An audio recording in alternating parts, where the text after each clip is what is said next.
another edition of SitRep with Warhamster Brady and Ghost of Base Patrick Henry. Welcome, guys. Thanks for having us. Great idea, Gordon. These are always a lot of fun. For sure. It's been too long since we've all gotten together and had a chat, so looking forward to it. Yeah, the last time I think we did the Scott Ritter's rant up there, and I got really good feedback on that one. And then Scott Ritter actually started following me after I posted that video. Oh, really? Yeah, that was pretty cool. Awesome. Yeah. All right. So the format we normally follow is Warhamster is going to take the lead and set us up. Then we'll have a little bit of discussion, and we're going to talk about 3 geographical regions. And I'm going to turn it over to Warhamster. Okie dokie. All right. We're going to hit there's 3 big hotspots going on in the world right this moment. We're going to start with probably the hottest, and that is the Russia-Ukraine conflict. Amid Trump's promises to get a peace almost overnight, it seems there's a lot of people resisting that. We can discuss that a little bit. But over the weekend, or in the last few days, as the BBC reports, deadly Russian missile and drone attacks hit Ukraine this weekend as Donald Trump stepped up his criticism of Vladimir Putin. The U.S. president says Russia's leader is absolutely crazy and needlessly killing a lot of people. What I found very interesting is when that first happened, and we'll get into some of the details about why, Russia's having more success with their aerial bombardments, but more importantly, why?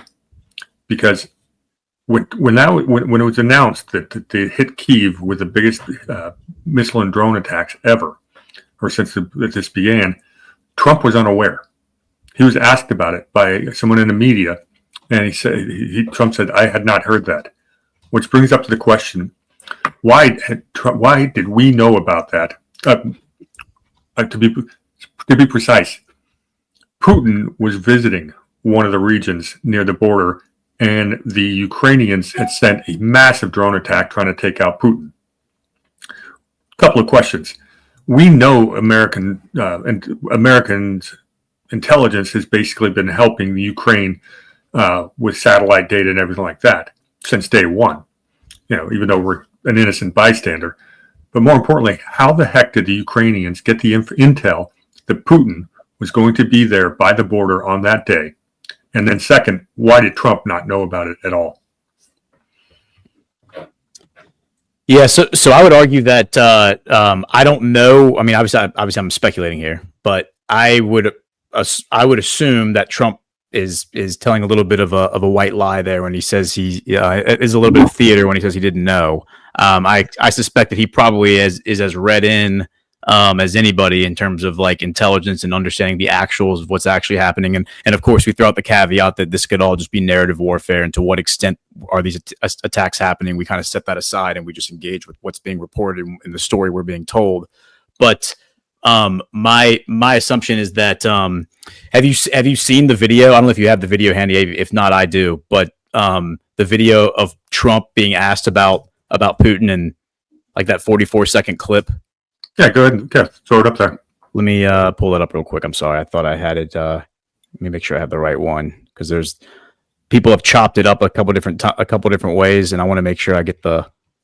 And while you're finding that, I want to kind of further articulate the point Warhamster made about the sharing of intel from day one. You can define day one in 2014 after the CIA couped Ukraine, because the CIA has been embedded in Ukraine since 2014. And the New York Times article that came out about 6 months ago to 8 months ago actually validated that. They said not only had they been present in Ukraine since 2014, that in the immediate aftermath of the coup that they orchestrated, along with the International Republican Institute, oversaw by John McCain at the time, that USAID, the CIA, and the IRI, to mention just a few, to include the International Institute of Peace, had been funding this effort to destabilize Ukraine and basically bait Russia in, just like they had done back in a very long time ago in 1979 in Afghanistan. And that, again, has been all validated by the U.S. State Department and the National Security Council's own people involved. And so that New York Times article talked about the CIA setting up underground intelligence facilities along the Donbass region. So, yeah, and just adding to that, not only is the CIA currently has 17 different bases of operations inside of Ukraine right this moment, and the largest station for the CIA outside of the United States is in Poland, right across the border from the Ukraine. So yeah. Yeah, and that brings up a good point. You know, the rhetoric, the language that we've heard out of the Trump administration. Steve Wickoff has said this many times. Getting to the root cause, and I think we've heard Marco Rubio and a few others say it as well. Getting to the root cause of the conflict, right? What is the root cause of the conflict? And obviously, the Maidan coup of 2014 would be the big one. Arguments can be made that it goes back further than that, and that there's other underlying issues. But I would say the root cause of the conflict that provoked an invasion in 2014 was the Maidan coup, which was the CIA overthrowing a legitimately elected government. We actually heard Putin say that. I'll get to that in a minute. He overtly said that, and in the most plain terms we've heard him say it, I think, to this date. Put simply, you're talking about NATO encroachment, and that goes back to 1991 James Baker. Yeah. And the irony that they backed a quote unquote Nazi like overthrow of Ukraine, and to make it even more interesting, a Jewish Nazi overthrow of Ukraine, and that kind of ties it into Israel. We'll get to that later, but let's listen to this 44-second clip of Trump being asked about Putin. I think this is from Sunday, and the way he responds to this, we'll talk about it in a minute. Yeah, I'll give you an update. I'm not happy with what Putin's doing. He's killing a lot of people, and I don't know what the hell happened to Putin. I've known him a long time. Always gotten along with him, but he's sending rockets into cities and killing people, and I don't like it at all, okay? We're in the middle of talking, and he's shooting rockets into Kiev and other cities. I don't like it at all. President, what do you want to do about that? I'm surprised. I'm very surprised. We'll see what we're going to do. What am I going to tell you? You're the fake news, aren't you? You're totally fake. All right, any other questions? I don't like what Putin is doing, not even a little bit. He's killing people. And something happened to this guy, and I don't like it. Yeah, they tried to kill him. Yeah. So there's a lot of. I think I've played this clip many times on different shows this week because I think it's a very significant clip, and there's a lot going on here in that 44-second clip. Number one, I would point to like a month ago, Bill Maher got invited to the White House, had dinner with Trump, and then went on his show later that week and disclosed to his audience. He said, guys, I think that we've all been played. I think that Donald Trump plays a character on television. The guy that I had dinner with and met is nothing like the person that we've seen on TV for the past however many years. I think we're all getting played. Frankly, I think Bill Maher, he's kind of he's an idiot on one hand, but I also think he's smart enough to have already known that. I think he just chose that moment to disclose that to his audience as raise the red flag. We need to reevaluate how we're attacking the situation.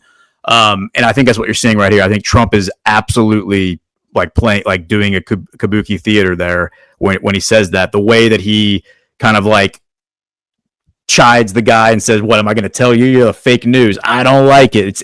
It felt like when Hulk Hogan went to the RNC last summer and went in and out of character. Hey, I'm Terry Bollea. I've known Donald Trump for 40 years. He's a dear friend. I'm Hulk Hogan, and ripped off his tank top and then went back to being Terry Bollea. It was like breaking the fourth wall. That's what that felt like right there. So some of the things that I think are hit on there, there's multiple layers. Number one, the assassination attempt, which right after this, it's cut short. He's asked about the assassination attempt on Putin that you just mentioned. He said he knew nothing about it.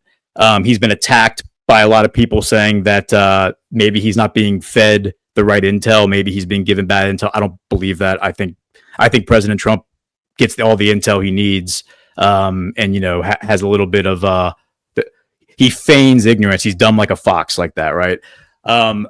the fact that he was assassinated last summer, or the attempt was made on his life, and then weeks after that, we got the story that it was Iran who did it, and his response to that was, if Iran did try to kill me, then I'm going to wipe out Iran off the map, right? That was his again, I think that's like WrestleMania kind of rhetoric.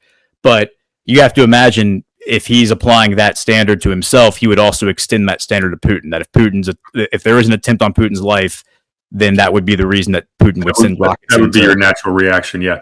Exactly, yeah. All that, and then finally, before I pass it off, there's like he says right there, we're in the middle of talking, and then you're going to send rockets into this place. Like, what are you thinking? There is a direct parallel between that situation and the situation with Netanyahu in Iran, which we're going to get to later. But I think there's a parallel message being sent that we're in the middle of a negotiation and you're attacking people. What are you thinking?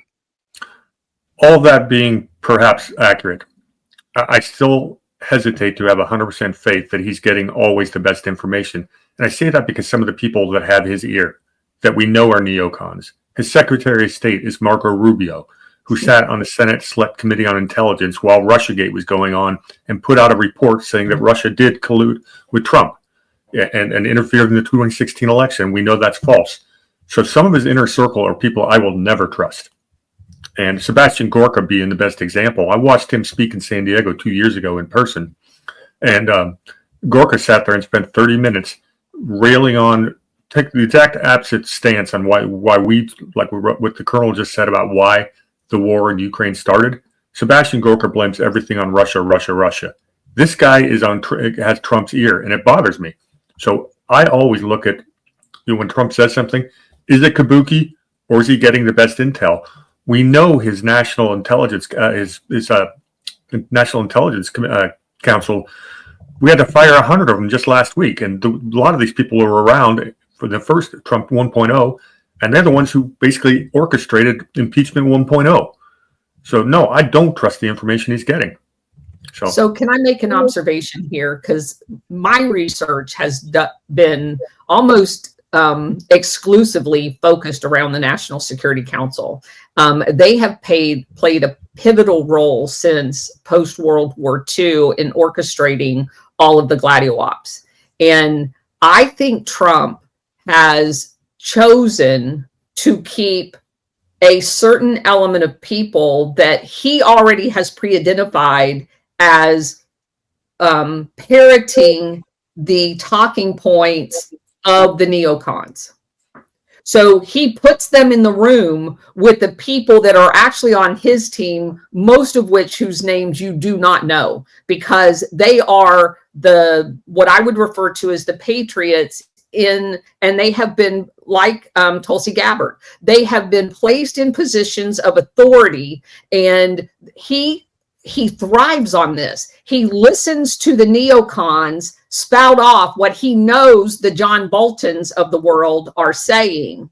And he also listens to the real intelligence, and it's a kind of like managed chaos. So if you don't understand what your enemy, and they are Trump's enemy, you're absolutely right, Brady, but if you don't understand what their agenda is and have them sit in front of you and mouth that agenda, you will never be able to defeat them. You have to have both of them, let them slug it out, and he's going to do what's right.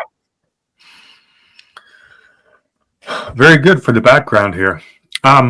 One of the other things we're seeing play out with this whole conflict, it is changing the nature of war. I heard some comments last week that this is a giant testing ground for the future of military technology. I have a couple of interesting blurbs that I pulled out from just a few days ago. Yeah, but before you say that, and not to cut you off, but I just want to, because I think the Colonel made a great point there. Remember when Trump reorganized the DNI? So doesn't Tulsi Gabbard report directly to Trump now? Like, doesn't he get the information? It used to be that the information went through the CIA to get to the president. Now it just comes directly from the DNI, and she reports straight to him. So to that point, I feel like a lot of these people he's put in place, the Sebastian Gorkas, who I don't trust either. I don't trust any of these neocons he's put in his cabinet, but I don't think he's depending on them to give him information. I think he's put them out there because they're all television characters with name recognition, and he knows they're going to go out there and tout and toe the party line in terms of the neocon uniparty, and that is a very damaging dynamic to the brand of the Republican Party. I think the Republican Party is in its death spiral right now, the same way the Democrat Party experienced a death spiral under Biden. But we can pivot to what you're about to say, Putin. I agree with that 100%. Yeah. Real quick, a little side note about Gorka. When he got done speaking in San Diego, he was taking some questions out in the hallway afterwards, and I walked up and sort of started talking about Victoria Nuland and the Maiden Revolution. He could not get out of there quick enough. He wanted nothing to do with me. Really? Which I've found very flattering. So, yeah. He's actually, he's got this deep baritone British accent, and he's 6'4", I'm 6'3", and everything like that. So he likes to really have this commanding presence. And he'll get really close to somebody and try to look down on him, and but you can't do that to someone who's his height. But anyway, interesting. All right, so we're talking about how the warfare has been changing, and a lot of it with the drone technology. Then there's some scary aspects to it. A couple blurbs from different papers around the world. Russia stepped up missile and drone assaults on the Ukrainian capital of Kyiv and other regions, killing at least 12 people overnight into Sunday after President Trump last week declined to impose further sanctions on Moscow over its refusal to halt its invasion.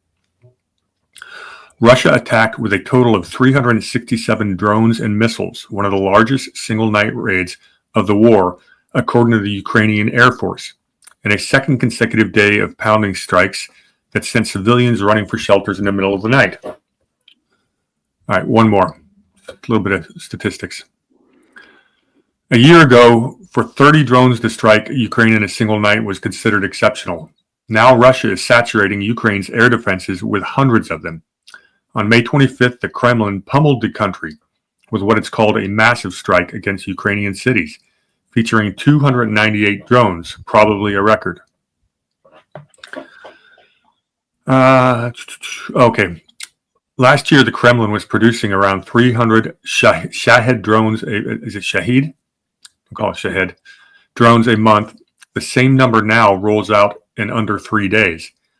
Ukrainian military intelligence says it has documents that suggest that Russia plans to increase its drone production to 500 a day, suggesting the attack swarms of 1,000 could become a reality.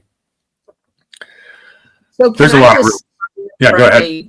Military perspective, you're shooting 360 missile and drones into civilian cities and you kill 12, tells me that these are very, very precise attacks.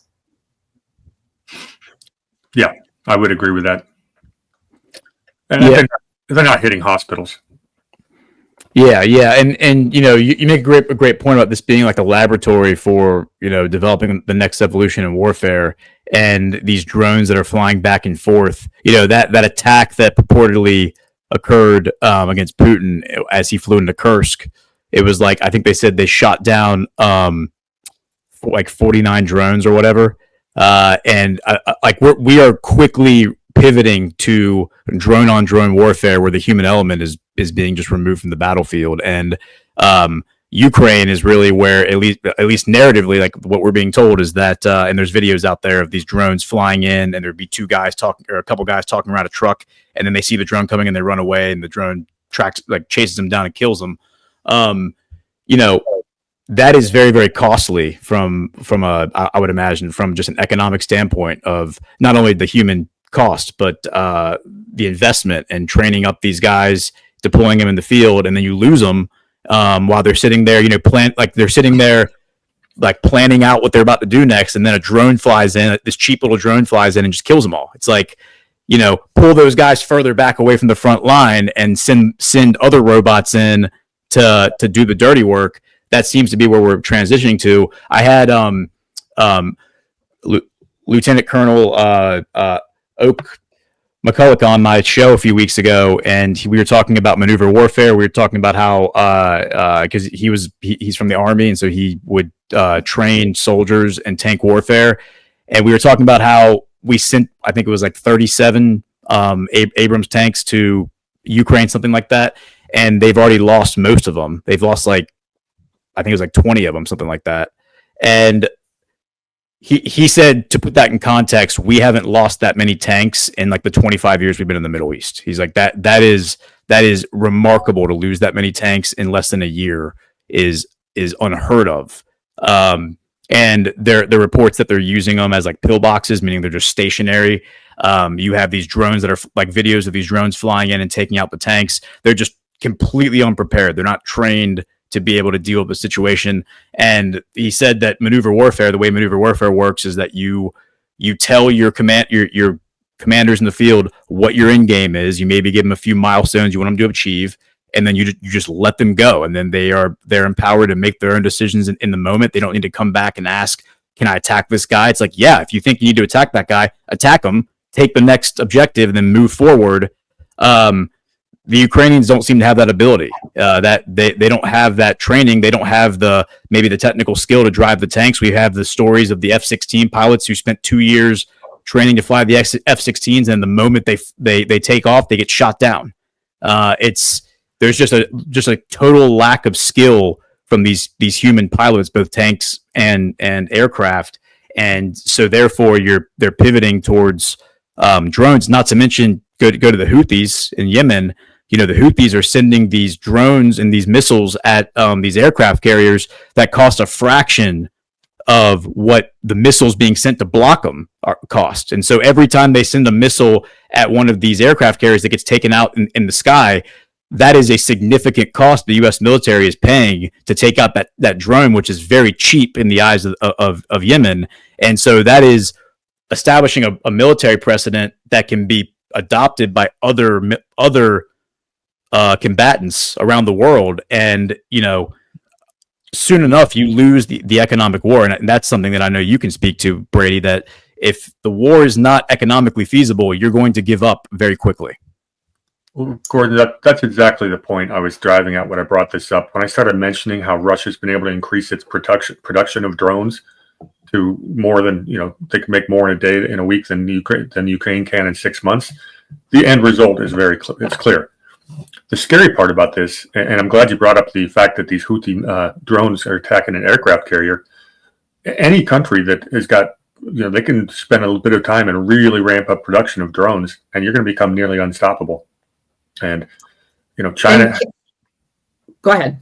I was going to say, China is producing more goods than anybody in the world right now. They don't have the ability to exert force overseas, right, or to project force overseas right now. But that could change quickly. And I start thinking back to that Chinese weather balloon that went across the country. And I've got all kinds of nightmares about this stuff we're talking about right now. This future of warfare is scary, potentially.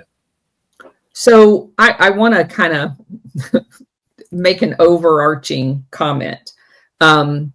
We're talking about battlefield tactics and potentially some operational level strategy. But if you step back and go up to the strategic level of operations in that theater right now, everything that you guys just discussed, I made the comment, the first announcement that we were sending tanks and F-16s, they're sending targets. They're not sending capability because they don't have the technical capability to leverage the resources they are providing as Ghost articulately laid out. So we were sending targets over there to entice and rightfully so, the Russians to attack those targets. So as they do that, if you look at it from the 30,000 foot, it makes Russia look, and this is NATO. This is NATO doing this. NATO baited the Russians in by attacking the ethnic Russians in the Donbass region. They assassinated over 10 mayors. They sabotaged schools. They burned people alive in cars. So they baited Russia in. They send targets over there that the Russians are going to have to take out. So they are defensively, offensively attacking Russia. And it makes the entire thing, as we watch these videos that you guys were just talking about, of taking out these tanks and the aircraft before they are able to get up to any operational capability. And I think that's strategic from NATO's perspective to make Russia look like more the aggressor. And I think they are using that as a propaganda campaign against Russia. And they have the same thing with this attack. No one actually talks about the fact of what did they hit, right? Because if you look at what they hit, it's going to paint a completely different picture than, oh my gosh, there's just all of these drones flying in and missiles flying in. And I think taking the propaganda angle of all of this is that NATO, from my perspective, is the aggressor in all of this. And they are leveraging what we would consider outdated. And I want to make the comment about taking out those tanks. If NATO was serious about protecting Ukrainian military, we have jamming. There's no way those drones could get anywhere near them tanks. We have the capability to jam every single one of them. They are allowing to happen what is happening in order to paint a propaganda picture. I'm reading that they do have the fiber optic upgrade, which makes it harder to jam. They're getting through some of that electronic warfare, but you make some valid points there. I want to talk about the end game. How do we see this ending? We've always known from the beginning that, Russia had the ability, if they wanted to, well, as they're getting closer and closer to breaking through, and Ukrainian lines, this has always been a war of attrition. Russia's been grinding them down. They're the bigger the economy. West, that's supporting Ukraine, doesn't have unlimited stocks, and Russia's in a wartime economy. This war of attrition, Ukraine is losing. The Russia's making gains across the front lines. The worst case scenario for Ukraine is that they don't get a peace, and Russia takes out Odessa, effectively leaving the Ukraine as a backwater, landlocked, third tier country stuck in the middle of nowhere. How do you guys see it ending? Assuming we don't get the peace that Trump wants, and I'm not sure why Putin would agree to an immediate peace when he's still making gains on the battlefield daily.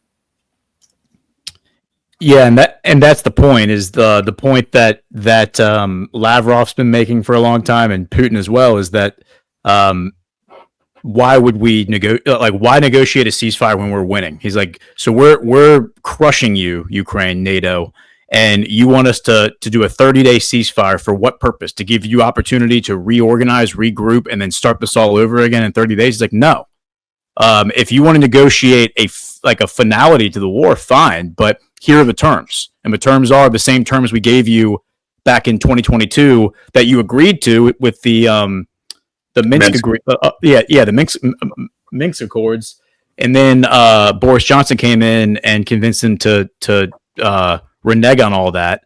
The Russians pulled back from Kiev as part of that agreement, and then the Western media reported that as the Ukrainians driving them, pushing them back, which was nonsense. And so, they've already demonstrated like a level of dishonesty and like underhandedness where they were going to agree to something and then renege on that. So from the perspective of the Russians, why would you go back and like negotiate another ceasefire? Trump was asked last week, or I guess maybe at this point it was a week and a half or 2 weeks ago, right before this whole deployment occurred, about the attack on Kursk and attack on Putin. Do you have a red line in your head? Do you have a red line in your head as to like when you walk away from this situation? And he said, I do, but I'm not going to tell you what it is. But I do have a red line in my head where we do just walk away, just let it play out on its own. I think potentially we do see that happening because, as you know, Brady, you're the one who taught me about Igor Kolomoisky years ago, back in 2022, and who he is. This whole thing, the Maidan coup, was funded by who? George Soros, Igor Kolomoisky, these, former, some of them are former Soviet KGB guys, some of them are former Third Reich guys. There's a history, a hidden history that needs to be fully exposed and discussed. And the fact that we have, Hebrew Banderites, when Igor Kolomoisky was running these Maidan revolution rallies back in 2014, he was passing out T-shirts that said in Hebrew Banderite, which, for those who don't know what that means Jewish Nazi. So he was handing out shirts that said that. The guys who are running these militias, the Jewish 100 is one of them, the Azov Battalion. A lot of these guys are former IDF officers. You have a lot of former IDF officers who are now in Ukraine running these Jewish militias. They're flying Banderite flags. They're flying Nazi flags. The guys who are populating their ranks are, pro-Nazi, pro-Hitler, whatever, like pro-Bandera, Stepan Bandera. And that raises a lot of questions as to why is that? Like, what is it about this situation that we don't understand? What's the missing puzzle piece? And that's, I think, the itch that needs to be scratched, and we need to unravel that thread fully, because we don't understand. There's a history there, but like a connection between Ukraine and Israel that we don't quite understand, and it has to do with the population that colonized Israel in the 1930s and 40s from Eastern Europe, a Russian Jewish population that came largely from Ukraine and Poland, and from that area, those ghettos, also came the Bolsheviks. So from the same ghettos that Zionism came out of and the Zionists came out of, you also got the Bolsheviks who went into Moscow and butchered the royal family. And that whole situation needs to be adjudicated. We need to understand where all of this came from, what was the true origin of it, and it goes way further back than 2014. Way further back. And I want to just add that all of this is going on kinetically. And the Gladio operations, which ironically, based on what Ghost just said, because that's how we ended up with Bandera and Stetsko in the Ukraine, they were trained by Otto Skorzeny and Galen's stay-behind units, and they manifest themselves into the Azov Battalion in Right Sector. And what was the first thing Kolomoisky did when he became governor after the Maidan coup? He hired the entire Azov Battalion and set them up on the border of the Donbass region and launched them as terrorists into the Donbass region. So all of this is tied together. And in the meantime, since 2022, you've seen the theater attack at the Crocus in Russia. They killed 140 people. And who did that? Oh, Gladio operators from the area of Tajikistan, training in Turkey with their Gladio operators, and then deployed forward to Ukraine into that theater, and they tracked them back to Turkey. So that's number one. Number two, they just assassinated a general with a car bomb. They are launching these terrorist operations into Russia as part of this entire thing as well. Russia is not going to quit. The end result is that the Donbass will remain exactly where it is today, and they're going to accept that at NATO, or Putin's not going to stop. That's, to me, the bottom line. A little over a year ago, Gordon and I, and the Colonel wasn't able to make that show. Unfortunately, there was a German military call that was leaked, where a couple of German military officers were talking about sending bigger missiles to the Ukraine that had greater range, and they wanted to send those missiles into Russia to attack civilian targets. Correct. Just in the last week, Germany is beating that drum again, and they were saying we are going to hit, we want to hit Russian military targets. This is an escalation, and doesn't bring NATO into the war directly. Obviously, we've been in there indirectly the entire time. It's a concern. It's one thing to hit strategic oil reserves or military depots and stuff like that. But when you start going after civilian populations, it's problematic. As the colonel pointed out earlier, the light casualties that we're seeing in Kyiv, despite all the bombardment, suggest that Russia is being responsible. This is a concern on a geopolitical level. The last thing we want is things to escalate. We want to keep it in theater. What's Germany's thinking? I mean, that's what I want to get to, is the bottom of what do they have to gain? They're going to starve their own people. Their most important trading partner is Russia for the natural gas, because they gave up all of their ability to create energy and build windmills. So I don't know what Germany's thinking. It seems to me like national suicide. They want to destabilize Russia. The stated goal from a long time ago, going back to the Fabian Society, is Russia. The area of Russia will be divided. The western part of Russia will go to the EU, and the eastern part will go to Asia. And that has been a stated goal this entire time. And these people are the disciples, the direct descendants of those people that have stated this as their end goal. They are destabilizing Russia in an attempt to take what is Russia. And it's been going on for a very long time. When they tried it after the fall of the Soviet Union, they did it in a very covert way using the Hermitage Fund. They all wanted to rush in there and buy up pennies on the dollar, this whole recycling, going after Russian resources. This has been an ongoing effort for well over 100 years. Yeah, the Eurasian landmass, basically since 1990, that's been probably the number one topic at these think tanks around the world. They've been talking about quite a bit. I want to say it was the Brookings Institute did a piece right around 93 that really laid out a lot of what we've seen, especially the dominoes going out of NATO. But again, I don't see how Germany can sell this to their people, that this is in your best interest. You're already paying higher energy prices than anybody on the globe.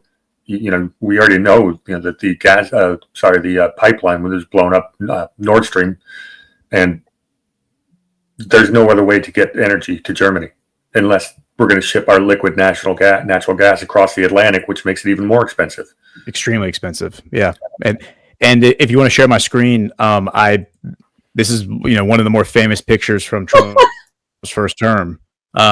Hilarious picture. Love this picture with Trump and Shinzo Abe, just staring down Merkel, and she looks like she wants to rip his head off. And hilarious little moment here where he is sitting there eating candy, and he throws a piece of candy at her and says, "Here, have a piece of candy."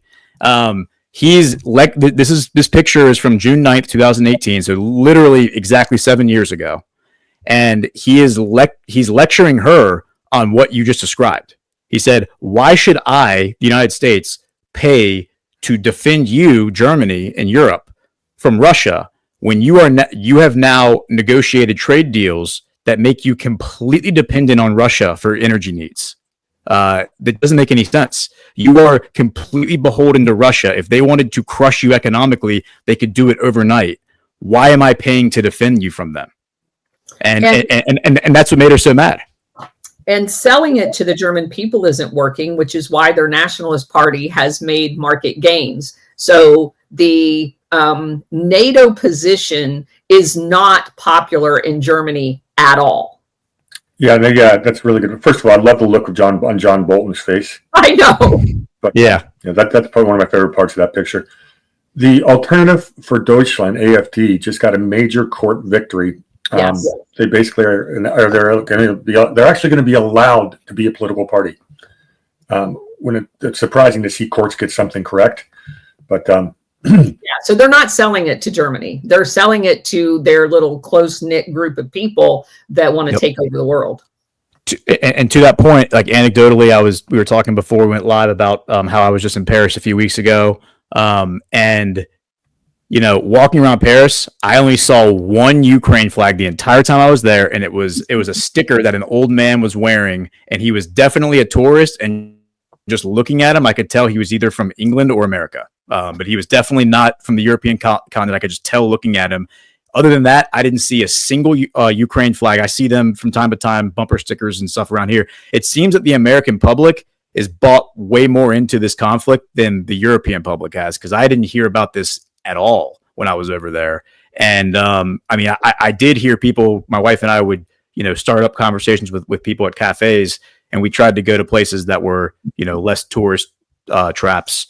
And, they did not have a favorable opinion of Macron. I was definitely told many times that Bridget Macron has a penis, many times. And, to your point, I don't think the European public, generally speaking, is really into any of this. I think this is the European elites. Putin has said this multiple times. Lavrov actually blamed the European elites for encouraging the Kiev attack on Kursk and the one that caught Putin's helicopter in that barrage. Lavrov said that was all the EU elites doing that. So it seems to me like what we're getting this dynamic, this drawn out situation where Trump said, I'm going to come in day one and Putin and I are going to negotiate peace and everything's going to be good.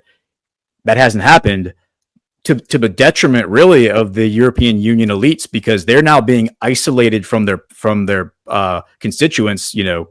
We know they don't really have constituents. They just do whatever they want, but they're being isolated now from the European public and exposed for their corruption and the fact that they want this war. No matter what, we're going to fight this war, even though they can't afford it. They don't have the resources. They don't have the soldiers. They don't have the equipment. They don't have the money, and they don't have the support publicly for it. So the longer that it goes on, I think the worse it is for the EU. And not only will this could potentially be the end of NATO, it could be the end of the European Union bureaucracy as we know it. Which would be nice. And I've said from day one, you cannot have an economic union without a political union. You will never get a political union in Europe because you have too many different cultures. But more importantly, the European mind virus that has always been to divide, conquer, take over lands and everything like that, that is still what's ruling in Brussels and across their capitals. This noble class of characters that have always been the ruling class and their descendants ideologically or biologically, they're still in place. The European people don't deserve that, but that's what they've lived under. We have not seen a successful occupation of militarily, basically since the 20th century. World War I and World War II taught us how costly it was to try to do land-based invasions. That's why we said never again, and we started doing covert, regime change as opposed to overt. I don't understand. The whole idea that Russia wants to invade Europe is one of the biggest fallacies we've ever heard. It's not in their strategic benefit, nor could they ever occupy a much larger European population. And we've got all this new technology. So what is Europe's end game? And I can only think we always goes back to the Great Reset crowd and the New World Order. It all plays into that.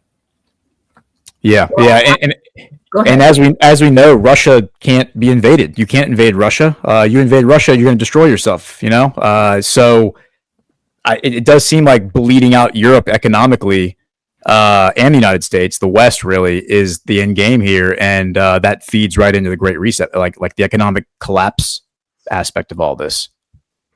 Yeah, I would only add that I think we lost our appetite for the land-based invasions after Vietnam, because we did do Korea and Vietnam.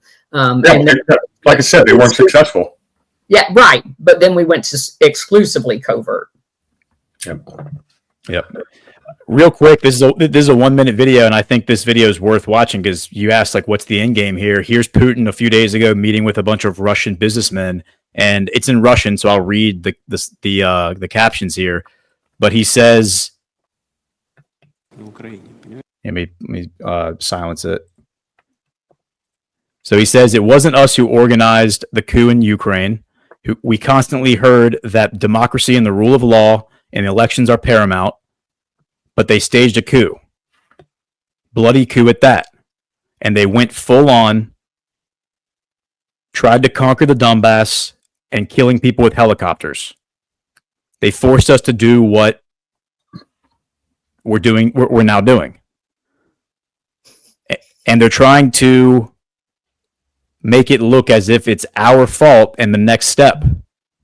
And it's no coincidence that I said that one of our greatest concern was software and cybersecurity. That's interesting. And just to pile on that. And of course, we also had financial institutions working actively to address this. And we had many of our people working in foreign companies. I think that's pretty much. You managed to collect resources that you needed, and that is good. So yes, that's the end of it. But basically, he's talking about like soft war. He's talking about like economic warfare, cyber warfare, fifth generation warfare. Yeah, and just to pile onto that, if everybody should go look up what's called the Primakov Doctrine. That's Primakov. Primakov is a bit of a mentor to both Putin and Lavrov. He's a very brilliant economic mind. But the Primakov Doctrine was written in the late 90s and basically established Russia's doctrine for international affairs and had three main pillars. And the first one was to get off the monopolar, to make it a multipolar world. But if you read through the whole doctrine and look at what Putin's actions and words have done for the last 20 years, it's been very consistent. The Primakov Doctrine is a very reasonable and mature approach to foreign affairs from Russia's perspective. So maybe we'll have to review that next time when we do one of these. I'd like to go into that a little bit deeper. Are we ready to move on to our next hotspot? Yeah. Sure. Let's go. All right. Let me do a screen share real quick. Okay, I got it.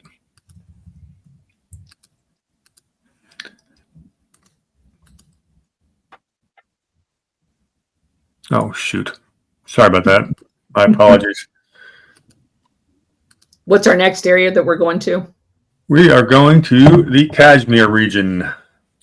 The conflict between India, China, and Pakistan. Actually, China is not involved in the conflict currently, but should do some quick background on that. This area was part of colonial, when India was part of the British Empire. This was carved up, just like they carved up the Middle East after World War I. They carved up this area in 1947 after World War II. The Kashmir region is made up of mostly Muslims, about 65%, and about 35% Hindus. However, it's the Hindu class that actually is, quote unquote, the ruling class. They've been clashing over this since 1947. There have been wars in 1971, 1976, and again 1999. Most recently, there was a terror attack, and let's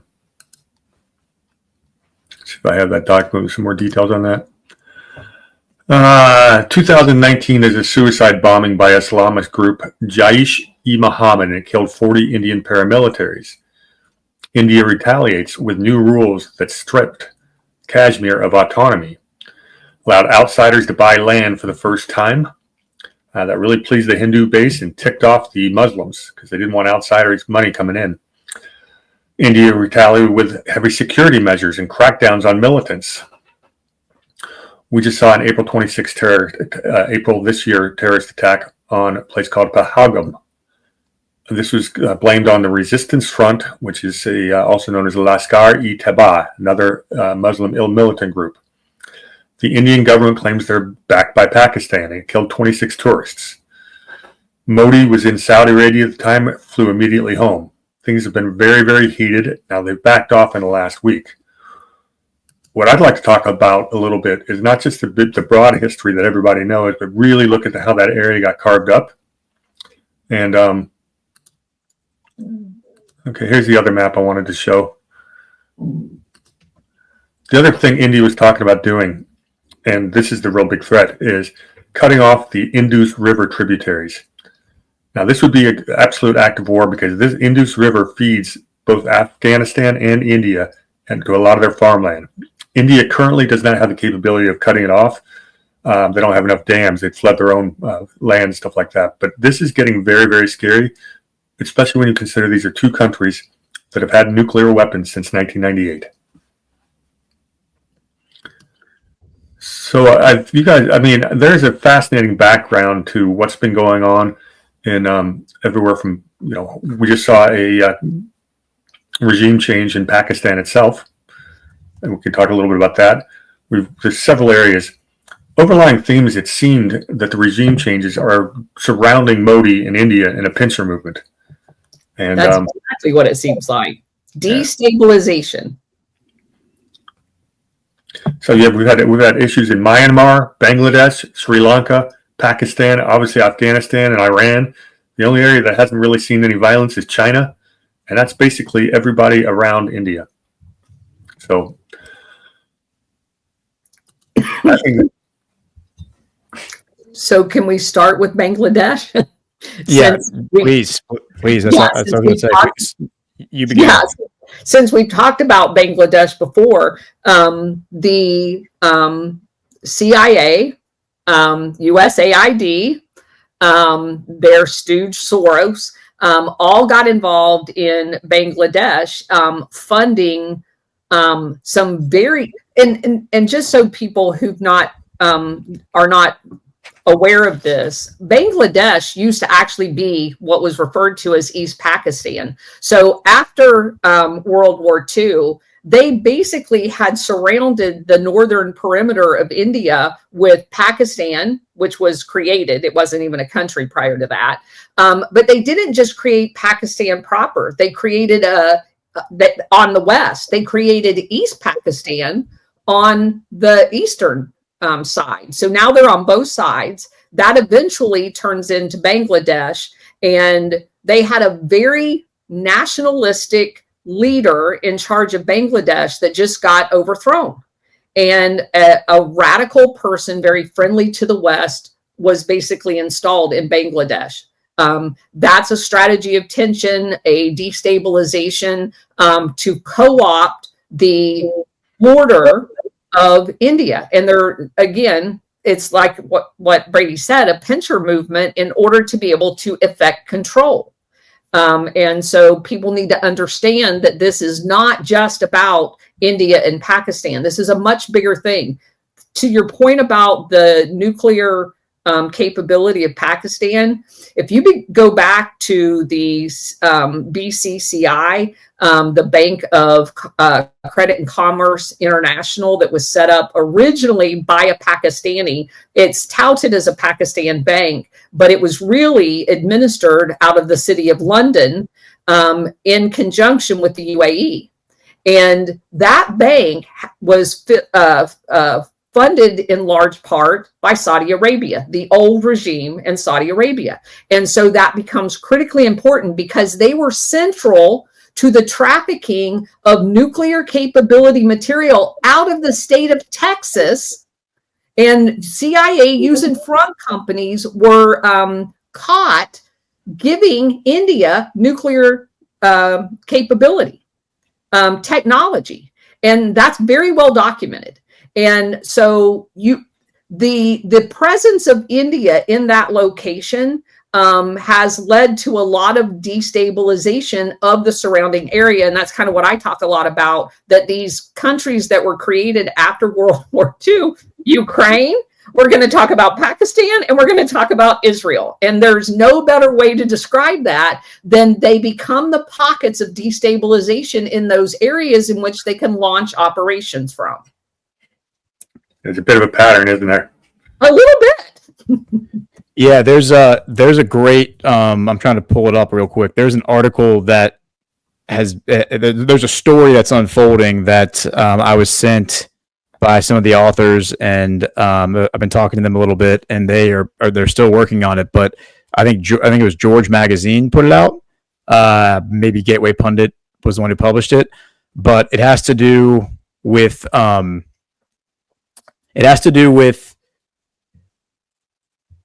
the Georgia GOP, which is its own story, but the Georgia GOP being infiltrated by this group that's connected to Pakistan and Bangladesh. That's its own little scandal that we don't need to get into. That's a separate conversation. But there does seem to be some sort of a weird connection between these NGOs that operate in Pakistan and Bangladesh that are connected to the Republican Party, specifically in Georgia, and this like jihadi network that is probably cultivated, run by the CIA. As far as what's happening on the ground or why this would be happening, there's plenty of reasons to speculate that the importance of that region. I mean, Kashmir, it seems like what's happening is all of these little hot spots around the world, Ukraine, Gaza, Kashmir, Taiwan, they're all being irritated, right? And they're all being kind of like the hornet's nest is all being are being kicked everywhere in order to try to antagonize and catalyze World War III. And if they can kind of start these little proxy wars everywhere, the proxy wars can bleed together and become World War III, right? So if you want to share my screen, we can talk about the international north-south transport corridor. Yes. Yeah, before you jump into that, one of the things I wanted to point out is, you may be saying this, but one of the major things I wanted to point out is just about every barrel of oil that gets to China has to sail around the Cape of India. That's a very military, big mobility militarily. China and India are natural rivals. They're the two most populous countries in the world. There's a big difference between their two populations. Almost every country in the world had a baby boom after World War II, but the only two major economies that had an echo boom, because you had a baby boom, you had a smaller generation, then you had an echo boom. The only two places that had the echo boom were the United States and India. So India's population is going to continue growing. China went to the one-child policy. Their population is diminishing.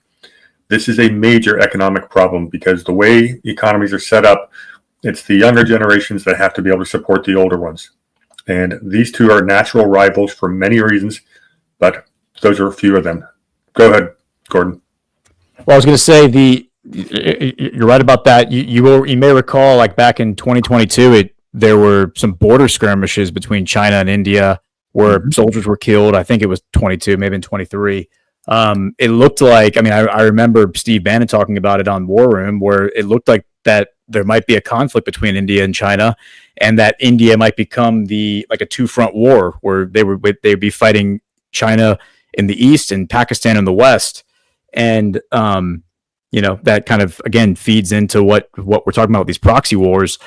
A lot of that hostility has been smoothed over in the past year because of Putin. Putin brought Xi and Modi together. They have been establishing bilateral agreements. MBS in Saudi Arabia has been another player who's been kind of bringing China and India together. As you mentioned, Modi was in Saudi Arabia. They were announcing new bilateral trade agreements. I can't help but see all of that as connected, as it's all connected. That this multipolar world order, as Putin and Xi and Modi have come to call it, is emerging, and that is obviously a direct threat to the global hegemony, to the unipolar establishment, the status quo, and the international north-south transport corridor is one of the best examples of how that functions. And if you share my screen, I'll show you this map that highlights how this works.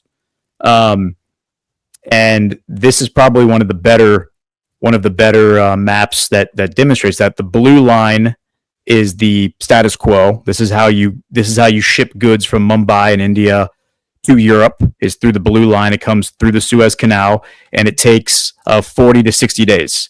The new route that's being established by this multipolar world order is the orange route, and it takes 25 to 30 days, and it comes up through, instead of going through the Red Sea, it comes up through the Persian Gulf. They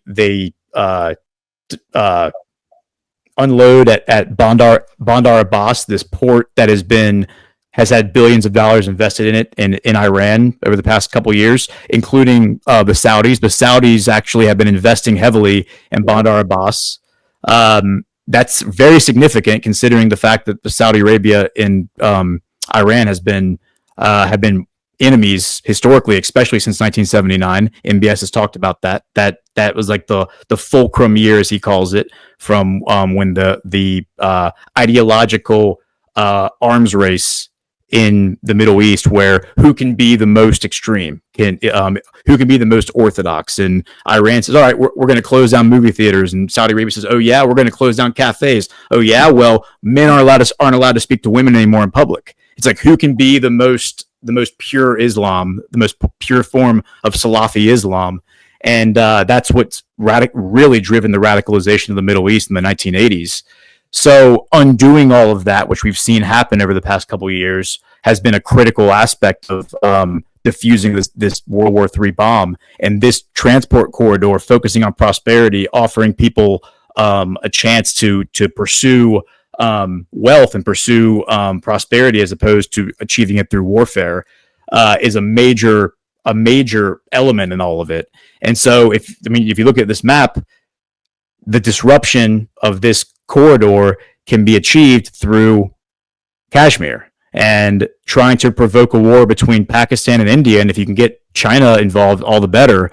But that's a big element of all this. And I was trying to find, there was a clip of the Pakistani defense minister right after the right after that attack happened, where he came out and he was doing an interview, and he said, jihad, like the whole jihad thing is a creation of Western intelligence. Yeah. And he said that so if you want to take it, Colonel, and speak on that, I'll see if I can find it.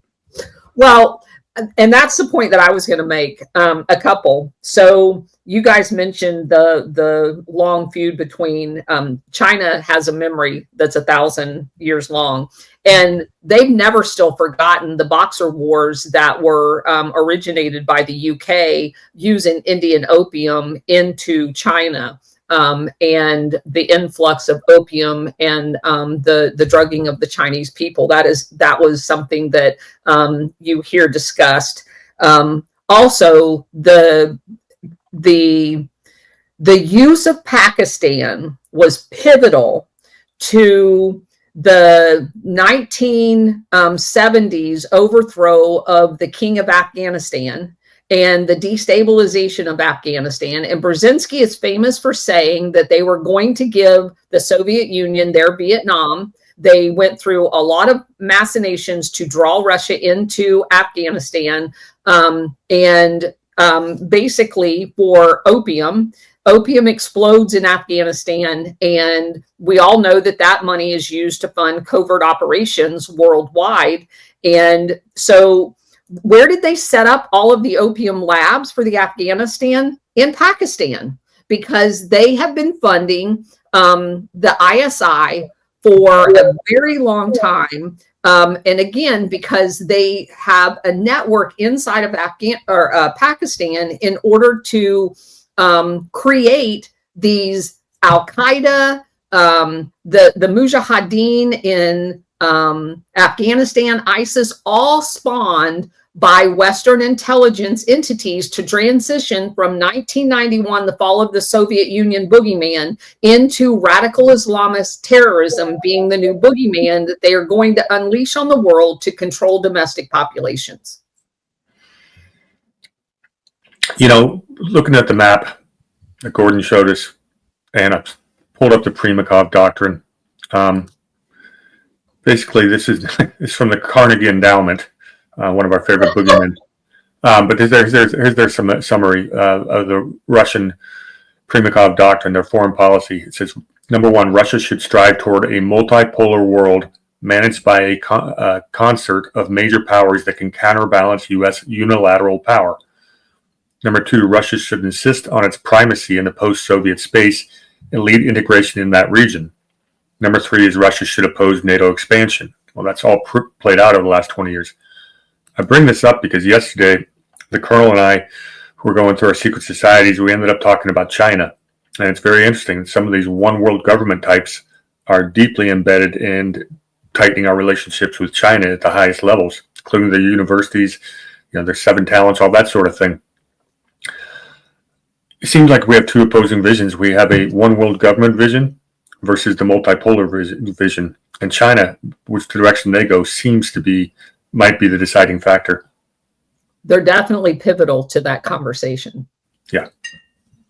Yeah, that's a really, really good point. And, the origin of this, I don't know if it's the origin, but there is an origin story here in this Kashmir conflict that goes back to the 1830s and involves the East India Company, where the East India Company, that valley where Kashmir is located, was critical for shipping goods from the east to the west and controlling that. And in order to have that proxy war, I think it was the Sikh-Anglo War of the 1830s, the East India Company had to destabilize it, and so that really began this major conflict that I believe fed into the war that they had in India in the 1850s, which led to the collapse of the of the operations there and the rise of the Raj British government, and then which ultimately led to the dissolution of the East India Company in 1873. Because you have in 1833, Parliament, through an act of Parliament, they stripped the East India Company of their commercial license, and basically for 40 years between 1833 and 1874, when the East India Company is officially dissolved, they did not buy and sell goods anymore. They were no longer engaged in trade. They were only engaged in proxy war. They were only engaged in raising armies and overthrowing governments in and around India. And when they finally dissolved in 1873, 1874, at the same exact time, through an act of Parliament, the War Office created what eventually was later called British Intelligence.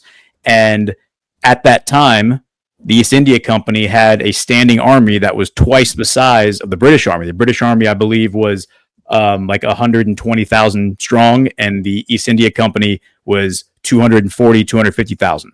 And so they basically gave that to the Raj, and they gave that to the probably, I would imagine, to British intelligence.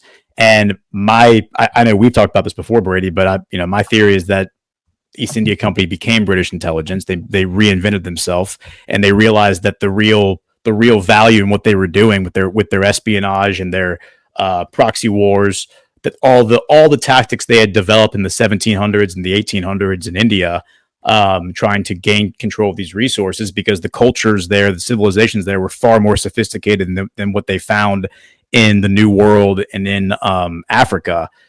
They had to buy off warlords and get them to kill each other in order to maintain control over the resources. They took those tactics, and those are the tactics that became Operation Gladio and became the playbook for regime change operations in the 20th century. So a lot of that was cultivated in Kashmir in that Sikh-Anglo War, and I think what we're seeing now play out is, the irritation of those old wounds. It's hard to say if the governments are actually behind this. Like, is the Pakistani government behind this? I mean, I just right here on the screen, I have the comments from the Pakistani defense minister, where he's saying that during the Soviet-Afghanistan war, which you just mentioned, Colonel, in the late 1980s, Pakistan became a platform for training and indoctrinating the jihadists on behalf of the West. He said the minister noted his country was a springboard for the Soviet-Afghan war. Quote, the introduction of jihad, which was invented by the West, changed the country's ethos and led to its current situation, or current issues. The whole ethos of the society was changed to support the jihad, Asif said. And according to him, during the war in Afghanistan, Islamabad, quote, supplied all sorts of help to the U.S. Later, post 9/11 attacks, Pakistan again joined the coalition from our soil. All the supplies used to go to us and all the facilities, he said. The minister added, however, both of these wars, in my humble opinion, were not our wars. And so he's saying that we took the easy money. We took the money from the West, and in exchange, we basically indoctrinated our children and allowed them to become, soldiers in proxy wars that did not benefit our interests. And for people who want to say that this stuff goes back, jihad goes way further back than the 1980s, I would implore you to look at how quickly our own children in America have been indoctrinated with communism over the past 20 years. It only takes one generation really to indoctrinate a civilization and fundamentally change the way they look at politics. And if you do it with enough force and enough money, you really can make a big difference in just a few short decades. Absolutely. And Brady's famous for saying your description of the difference between when they were officially sanctioned by the British government and when they weren't. They're still doing the same work. It's whether or not they have the letter. So they're pirates if they don't have the letter, and they're official people of the government if they do, but they're still engaged in the exact same operations. Yes. It's one of my favorite quotes. The difference between a pirate and a privateer is a piece of paper. Yeah. All the pirates that we know, all the famous ones, but just piracy in general, they all started as naval captains, mostly in the British Navy, but also in the French Navy. And they basically said, all right, you're now going to attack Spanish ships and steal their gold. That's your job. And eventually they were like, well, why am I bringing the gold back to Europe? Why don't I just take the gold and go live on an island? Although I think a lot of those guys continue to secretly work for certain interests. Well, you're hitting on that. You're actually touching on a topic that Carol Quigley discussed in Tragedy and Hope. The difference between the land-based armies and empires and the maritime-based. And we've been touching on that topic quite a bit over the last few years. We've been doing shows together, but we ought to maybe schedule some time in the future to really dive down deep into that. Yeah. Gordon, I had a question. The next frontier in that discussion, by the way, is space.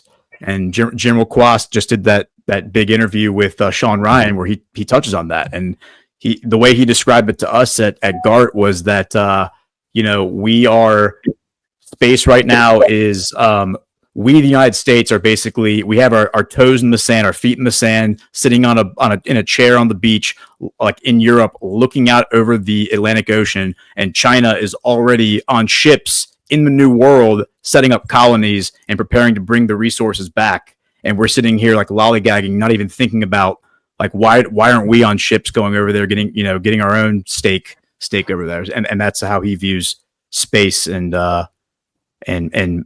mining it essentially. Interesting. I have questions whether that'll happen in our lifetime, but technology comes quickly. Can I question for you? Go ahead. I was going to get a question. One of the things that I've been reading pretty consistently about why India is so ticked off at China has to do with the Belt and Road Initiative and what's known as the China-Pakistan Economic Corridor. I got a blurb here. It says it passes through Gilgit-Baltistan, and they've invested over $62 billion in infrastructure, escalating tensions with India, which considers it a violation of its sovereignty. I was not aware that. Is my map wrong? Does China and Pakistan even share a border? Or what exactly is that economic corridor they're talking about? Do we have any maps on that at all? There's a map of it, and that's a very big thing. And that's the reason why you're hearing all of this rhetoric now about the Taliban. If you listen to any show, whether it's the Sean Ryan interview, there's Taliban's bad, Taliban's bad, Taliban's bad. I'm not saying they're good, but the Taliban leadership in Afghanistan has began attending meetings to tap into that corridor for their own diversification away from what was dictated to them to be the major product originating from Afghanistan, which is opium. And they view tapping into that Pakistan corridor as critical to the next step in the evolution of bringing Afghanistan back into being a normal country. And for those of you who don't know, in the late 1990s, running into 2000, the Taliban is the one that changed the entire dynamics of Afghanistan. The Russians were gone. Most of the chaos created as the CIA had occupied Afghanistan via the ISI in Pakistan had kind of won because they had moved a lot of the operations to Latin America. The Taliban had decided that they were going to ban the production of opium. No more opium. If you get a chart that charts the capacity of they were up to in the 90s as far as the largest supplier of opium to the world.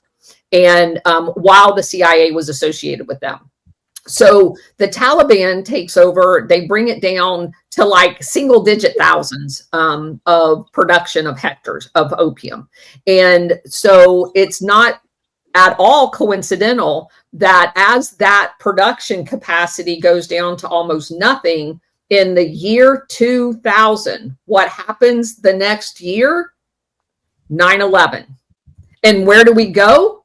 Afghanistan. Where did the CIA put bin Laden? Afghanistan. And that becomes the reason to go back in there. And what happened after 9/11 with our re-entrance into the Pakistan-Afghanistan area is the opium production skyrocketed. I mean, like more than they had ever produced before. And that is not a coincidence. Yeah, and then to build on that, because that's an excellent point. The Doha Agreement that President Trump signed with the Taliban at the during his first term, and the crux of the agreement was we're going to give Afghanistan back to the Taliban, and in exchange, Taliban, you're going to hunt down and kill any terrorists who operate on your soil.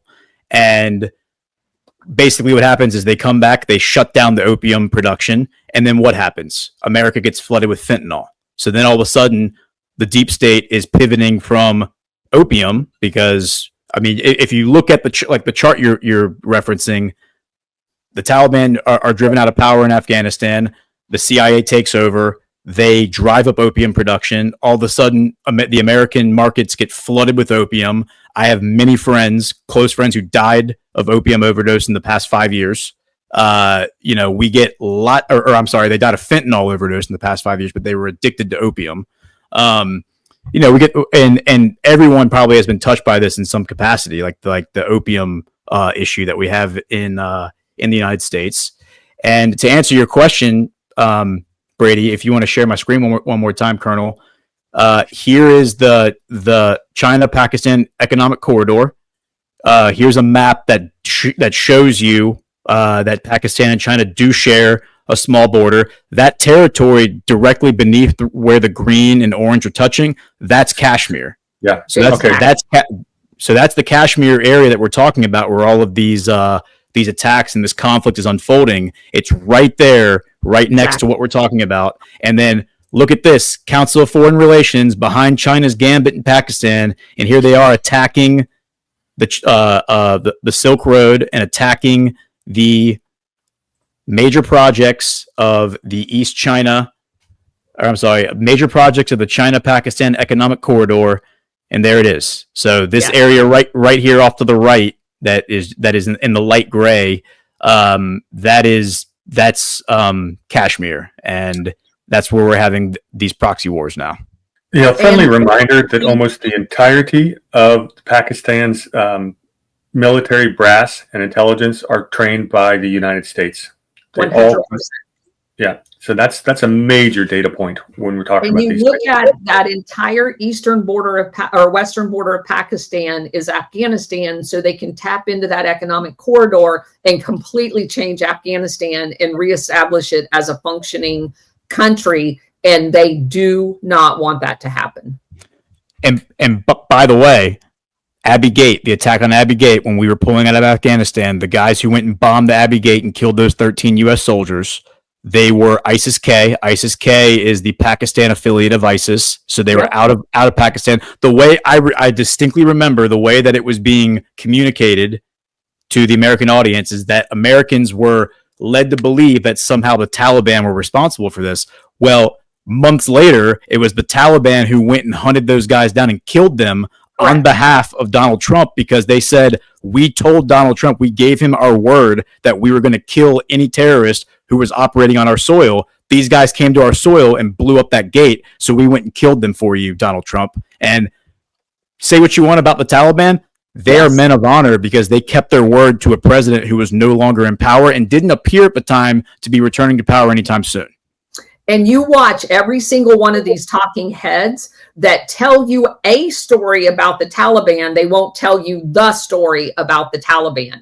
And I keep notes and I keep posting them. Oh, look, another Taliban story. Oh, look, another derogatory Taliban story, because they are continually deriding. And I'm not suggesting the Taliban's great, but they do not present a balanced view of what the Taliban has done for Afghanistan and America. They do not present a balanced portrayal. Before we move on, I do want to make one other comment. We were looking at the pincer movement. The one border area we did not talk about was Nepal. And Nepal has a big piece of the northern border of India. And you think, well, Nepal's not been in the news, so I'm sure that's fine. Except the CIA overthrew the royal family and assassinated them when? In 2001. Here, let's share my screen again and let's show the audience, because I like maps. Let's show the audience what Nepal is and where it is. Okay, so the JK, you see JK right here. That's Jammu and Kashmir. So there's Kashmir again. Just to give you some bearings. Here's Nepal. Nepal is on the border. It separates China and India. Exactly. And if we were to pull up, if you can see the topography here. There's a major shelf. There's this big shelf. The elevation drop here is significant. As I understand it, Colonel, I don't think airplanes fly over this area. I think airplanes fly around this area because the elevation is so high that it's not safe. That's Himalayas, right? Yeah, the Himalayas, exactly. Yeah. So it is critical that the CIA went in there and positioned themselves in between of India and China. Because if you understand what we were doing in Nepal is where they were training the Uyghurs to be militant terrorists in attacking China from the inside. The Tibetans, the CIA picked them up and flew them into Colorado and trained them to be terrorists to attack China from the inside. They have done this destabilization of both China and India. And this has been going on for decades. This is not new. That's actually something that Matt Ehret has talked about many times on our show, is that we are not being told the truth about the whole Uyghur situation, and that they are they're like the proxy group that is used as the bludgeoning tool against China, and that's why they're presented to the Western audience as like the sympathetic figures. The victim, just same way with the Tibetans. Interesting. And that's all been declassified. I mean, those documents are out there where we actually were training Uyghurs in terrorist training camps after we couped Nepal because the king wouldn't have anything to do with us.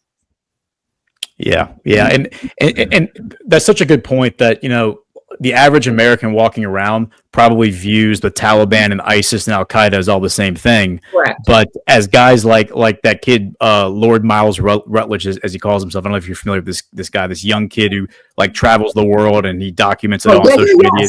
Yeah, he's hilarious. But he was that kid who years back went to Afghanistan, was there when the whole collapse happened, gets arrested by them. Like CNN's reporting on it, they're like, this kid is dead, and then it turns out that he was actually in jail. He ingratiated himself with the Taliban, became friends with them. He's gone back multiple times. He has like a better diplomatic relationship with them than I think the State Department does or did under Biden. And he explains it as when he was in jail, they would bring ISIS guys in that they had just arrested, and these guys would be British. And they wouldn't know anything about the Quran. They would be like, "Oh, really? What's your favorite passage from the Quran?" And the guys couldn't even name a single passage from the Quran. They were just radicalized idiots, like useful idiots that had been recruited from other places like Britain, brought over, and then just given money and said, "All right, go be violent." And do you know what the CIA did in the United States? They targeted Black Muslims to radicalize them in subsidized Islamic worship centers throughout the United States. I just read a book about this. It was fascinating. And they were targeting Black Muslims to do exactly the same thing. Ship them over there, send them to terrorist training camps, and employ them in Afghanistan. Yep. And that probably takes us to the Middle East then, Brady. Yeah, I was going to say, let's take us home. And so let me give you the background of the conflict in the Middle East. You guys have about 20 years? No. The Reader's Digest version. Yeah. Let's, right now, there's an awful lot of talk about I think the story that really brings us home to me was the rumor that Trump basically called Netanyahu and told him to zip it while they were trying to negotiate with Iran, because Netanyahu was threatening to actually unilaterally strike Iran, and Trump told him to back the heck off. Now, that's the short version of it. I'm going to take a step back and Middle East is Gordon's bailiwick. So Take it away and tell us what's going on. Yes. So you hit it right on the head. Trump, that clip the other day that went viral of him, and I don't know if we have it. Let me see if we can pull it up, of Trump being asked that question. It was Judge Jeanine Pirro's swearing in as the U.S. attorney for the District of Columbia. And during the little short little press conference, impromptu press conference they had, somebody asked about whether, it's being reported in certain outlets that you told Netanyahu to back down and not attack Iran.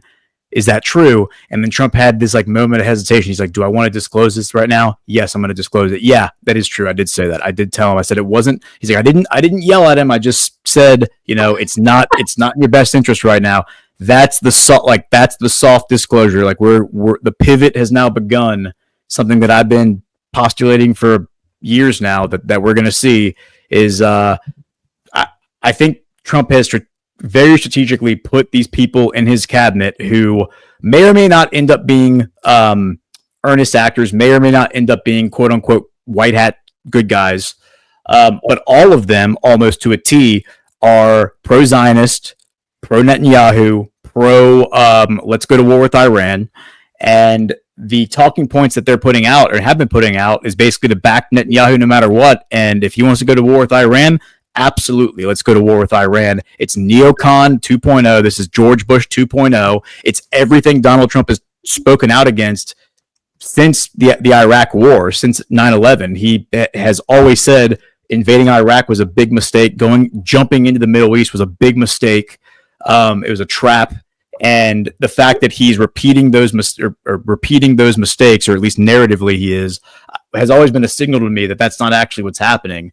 And now all of a sudden you're getting Mark Levin and Laura Loomer are now like lashing out at President Trump because of what this apparent pivot. Why are we not attacking Iran? Why are we not going to war with Iran? Why are you going to negotiate with them and give them a nuclear program after backing out of Obama's nuclear deal? Well, Obama's nuclear deal was really a money laundering deal. That's all it was.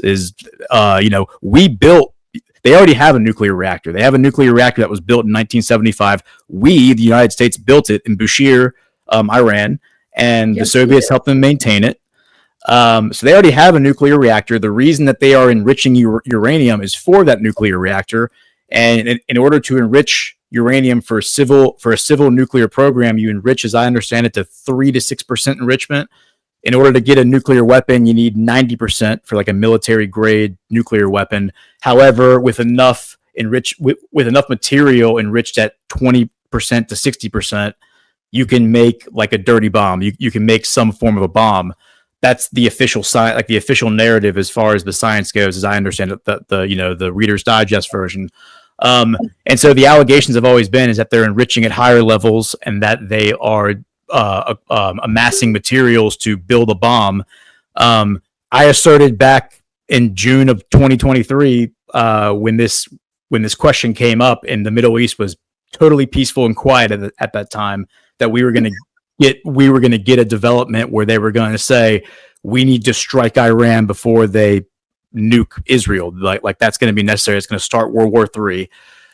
And I argued then at that point that Iran has reported, Russia has reported, others have reported that they have hypersonic missile technology. They have the technology to penetrate the Iron Dome. They don't need a nuclear weapon to attack Israel. If they wanted to attack Israel, they would fire missiles at their water treatment programs or centers, at their electrical plants. They would make it unlivable to stay in Israel. They don't need to destroy the cities, just make it so they can't have clean water, and they basically have to abandon Israel. Or it becomes some sort of a prisoner camp, the way that Gaza kind of is, and it becomes a humanitarian disaster. And they've demonstrated last April, when they fired those missiles into Israel, they all penetrated the Iron Dome. They struck harmlessly in the desert. And Iran said afterwards, they hit their targets. We weren't intending to kill anybody. I think the only person who was injured was somebody was hit by like a piece of debris that fell out of the sky. And so they demonstrated we have the ability to penetrate the Iron Dome. We have the ability to strike Israel anytime we want. We don't need a nuclear weapon to destroy Israel. And so this idea that we have to strike Iran before they get this nuclear warhead, which we've been told now for a year, but really for about 30 years, that they're 2 weeks away from a nuclear weapon. Because you can go find footage of Netanyahu in 2002 telling Congress that they're months away from a nuclear weapon. In the 1980s, saying that they're months away from a nuclear weapon. This has been the talking point forever. And the fact that you have this, I describe them as Mossad media. That's just my description for them. But, it's Mark Levin, it's Laura Loomer. I even throw Charlie Kirk and those guys into it because Charlie Kirk is shilling very hard for a conflict with Iran. Whether those people are actually in the umbrella nexus of Mossad remains to be seen, but they certainly are carrying their water, and they're certainly promoting their narrative, and they certainly have been bending over backwards ever since Trump went to the Middle East 3 weeks ago. They've been bending over backwards to cast Qatar as the bad guy and Qatar as the financial benefactor, like the financial backer of the infiltration of the U.S. government. And Mark Levin in particular has been saying that Putin is the most evil man in the world and that we have to fight him no matter what. And so, that's all to say that those people seem to be pushing for war more than anybody else, whether that war is with Russia and Putin or with Iran. They want war. They are the warmongers, and yet they ostensibly are the people who are closest to President Trump in terms of like media figures. And I think that's by design. I do too. There's an interesting. Go ahead, Colonel, please. Well, I wanted to draw an analogy so people don't think that this is like some far-fetched fantasy.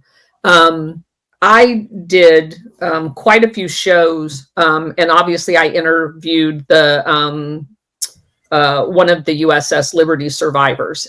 So I've dug deep into that whole area of the conflicts that Israel has been in. So to draw an analogy to what Ghost just said is that's the exact same rhetoric that was used for the 1967 war against Egypt. The exact same thing. They spent months. They're going to attack us any minute. They're going to attack us any minute. And they preemptively attacked Egypt because they wanted to overthrow Nasser. Nasser had kicked the British out and taken back the Suez Canal management, and the Western oligarchs were all pissed off. And so they knew, and I know they knew, and I'll tell you why in a second. They knew that Egypt had deployed 75,000 army people to Yemen because the British staged a false flag there and drew them into Yemen. They had the Saudi Arabians attacking from the north. They were attacking out of Aden and trying to do a pincher movement on the holdouts in Yemen that wanted Aden back, the port there that the British had controlled for 100 years. So with their false flag there and the deployment of the Egyptians down there, they knew that was the time to attack. The summer of 1967. So they do all of this rhetoric going, oh my God, they're going to come in. But Egypt had bought a really interesting system called Crypto AG, which was an encryption device owned by the CIA covertly with the German BND. Crypto AG, and we know specifically that Egypt was using it to communicate to Jordan and all of their embassies around the world. And the CIA was sharing this information with Israel to make sure that they were at their most vulnerable point when they launched that attack, because the CIA monitored every single cable out of Egypt at the time. So they knew that there was no attack imminent. They knew it because they monitored every cable out of Egypt. And yet we were willing to sacrifice an entire ship and all the American crew in order to stage a false flag to bring not just Israel into the overthrow of Nasser, because they viewed him as such a threat in the area, but we wanted to join Israel in the attack on Egypt, and we were going to use the sinking of the USS Liberty as a justification for doing that. That's why all of this is so dangerous. They will stage events. Israel and the CIA will stage events to endanger American military and our citizens abroad in order to draw us into conflicts. Yeah, and that's such a good point about the USS Liberty. I'm in Virginia. There's a convention I think happening down in Norfolk or maybe it already happened earlier this month, but at a hotel where all the survivors of the USS Liberty are getting together and having like a memorial or whatever. And so there are survivors that are walking around who will tell the stories, that they go on podcasts and they tell the stories about the Israeli planes, and they're sitting there like sunbathing on the deck, and they're waving at the planes, and the planes just start firing on them over and over and over and over and over again, and just killing them. And they're like, what the hell is going on? And for those listening who are skeptical about all of this, here's a fun exercise. Go to X and look up Tim Pool, USS Liberty. Go look up Charlie Kirk, USS Liberty. Yep. When those guys are asked about the USS Liberty, they freak out and they start screaming at the person to shut up, stop talking about it. That's a lie. Conspiracy theory. It's a conspiracy theory. And then they really they take the mask off and they're like, dude, you look indistinguishable from somebody on CNN. And so that to me speaks to Mossad media. Tim Pool, by the way, was exposed like a month or two ago when Netanyahu came to town to meet with Trump a few months back. He like at like 10:30 at night, Tim Pool, who's up in West Virginia, not very far from DC, went to DC, met in secret with Netanyahu and a few other people. It was all supposed to be off the record, and then somebody reported on it, and then he had to kind of own up to him, like, yeah, I met with Netanyahu at night, like, big deal. Yeah, like that's a totally normal thing for one of the biggest like podcasters who never was kicked off YouTube. Like all of his competition was kicked off of YouTube, but he never was. Totally normal for him to go meet with the Prime Minister of Israel and then to go out and to like totally simp for Israel and say the USS Liberty was a conspiracy theory. But I digress. All right, I've got something for you real quick on Liberty before you move on. Yeah, and this is something that the Colonel and I brought up a couple weeks ago during one of our shows on the secret societies. There's a gentleman by the name of Paul Warnke. He was the general counsel for the Secretary of Defense in 1967 on U.S. Liberty, and he was right there. He said, I found it hard to believe that it was, in fact, an honest mistake on the part of the Israeli Air Force units. So that's from about the highest source you could possibly want. Yeah, if you go back and research Operation Cyanide, which was what that was called, we were definitely going to join the effort of taking out Nasser. We had B-52s on deck in the United States ready to take off once it was confirmed that the Liberty had been sunk. It is a very evil. And like Gordon said, they did surveillance flights for overnight. They buzzed the ship for so long. They isolated the signals because it was a reconnaissance, intelligence reconnaissance ship. They surveyed, so they knew exactly where to send the torpedoes when they did the second wave with the torpedo boats in order to take out the equipment because of what the equipment was overhearing off the coast of their operations as they went into Egypt. Which, by the way, just recently they found mass graves of Egyptian soldiers that had been killed the day before they bombed the Liberty. And they knew that information had been picked up by the Liberty. I mean, mass graves of hundreds of people with their hands tied behind their back. They were executed and they were buried in unmarked graves. And they found them doing a construction project, and they were all Egyptians. And that is speculated as being the reason why they chose that specific day to do that specific mission, although it was already planned, because they had transmitted that information already back to rear stations. If you understand how that collection works, everything that they translated on that ship was sent to other stations. They didn't destroy the information. That information went somewhere, and they knew exactly what they were doing. Interesting. Yeah. In that it's explained how the British had bombers on standby in Cyprus to launch. Had that escalated, had the ship been sunk and the Egyptians been blamed for it, then the U.S. would have said, well, we got to go to war. We got to go to war with Egypt now, and the British had bombers like on standby to take off from Cyprus and bomb Egypt, and that would have kicked off a major war. And do you know the part that's never talked about, and it's in that book, Operation Cyanide, that there was spotted by some of the crew members a Russian, bring it back full circle, a Russian submarine that came up to the surface and was watching all of it happen. And they believe that's why the last round that was going to finally sink the Liberty was called off. They already had the planes launched. They could see them coming in to do the finishing touches, and they turned around and went back because someone on one of those torpedo boats told Israel that there was a Russian sub. Interesting. It's also worth noting that was, I'm looking up the date. I wanted to make sure I get the exact date right. June 8th, 1967, during the 6-Day War. So there was a 6-day war where Israel invaded the West Bank, Gaza, and the Sinai Peninsula, which is Egypt, and took control of all of them. Obviously, they maintain, like to this day, there's a military occupation of the West Bank. The military occupation of Gaza ended in 2006 when Hamas came into power. And then the military occupation of the Sinai Peninsula ended, I think, 10 years later, in the 70s when they normalized relations after they overthrew Egypt. and poisoned Nasser. So exactly. I'm going to shift a bit and share an observation. If you look at the United States, if you look at the radical left, they are adamantly pro-Ukraine, but adamantly pro-Hamas or anti-Israel more than anything else. You look at the neocons and the neolibs, our warmongers. They are very much pro-Ukraine, but pro-Israel.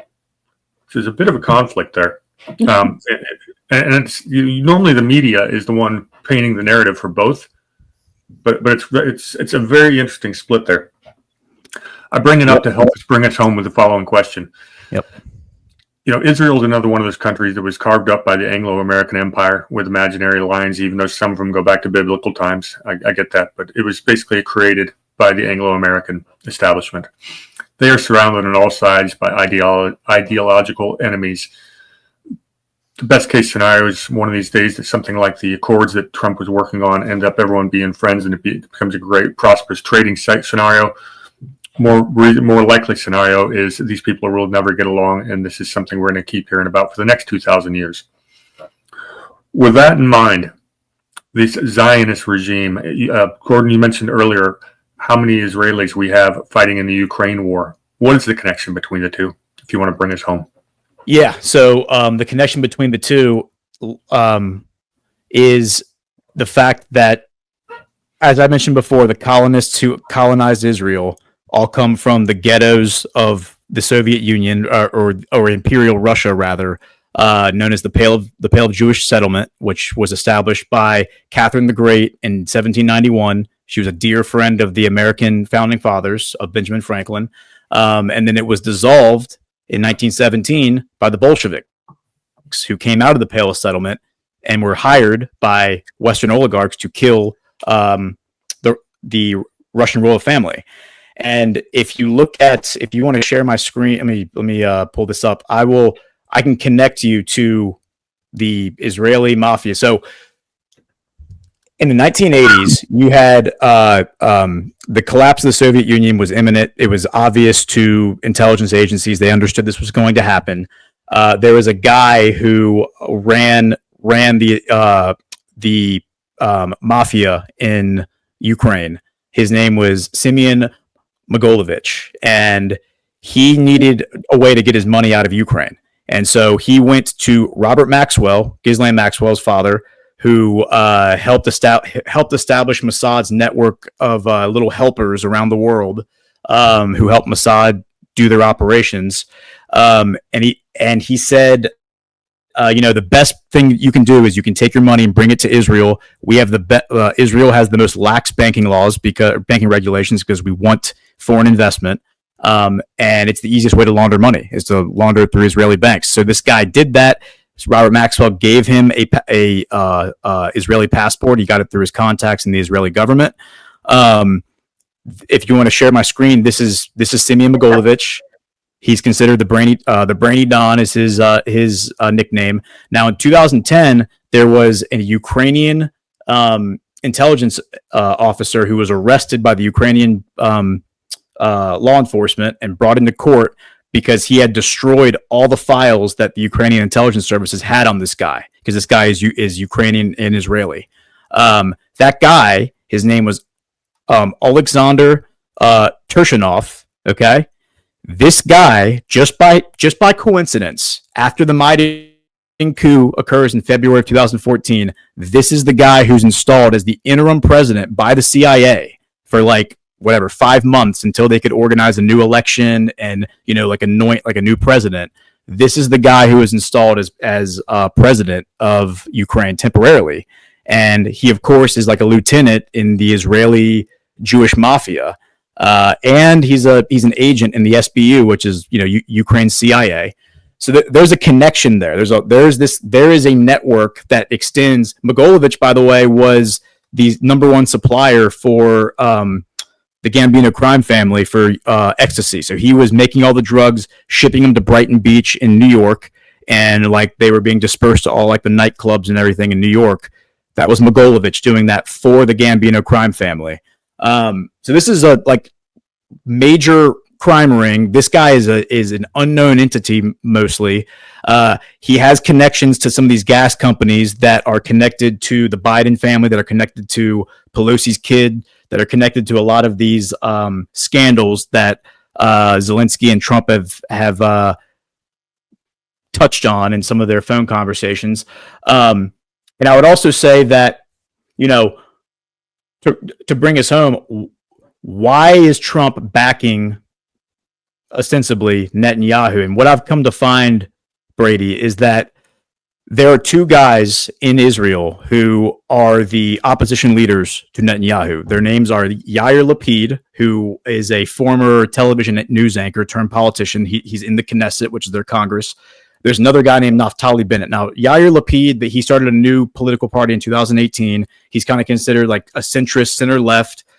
Naftali Bennett is he considers himself 10 degrees right of Netanyahu, and it's important to understand that the right-left spectrum in Israel is all socialists. They don't believe in small government. They're all big government. It's just, are you a communist or are you a fascist?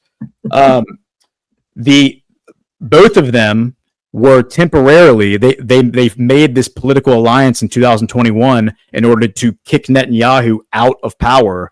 And they were co-prime ministers for 18 months from June 2021 until December 2022. They were co-prime ministers. First, it was Naftali Bennett for 12 months, and then it was Yair Lapid for 6 months.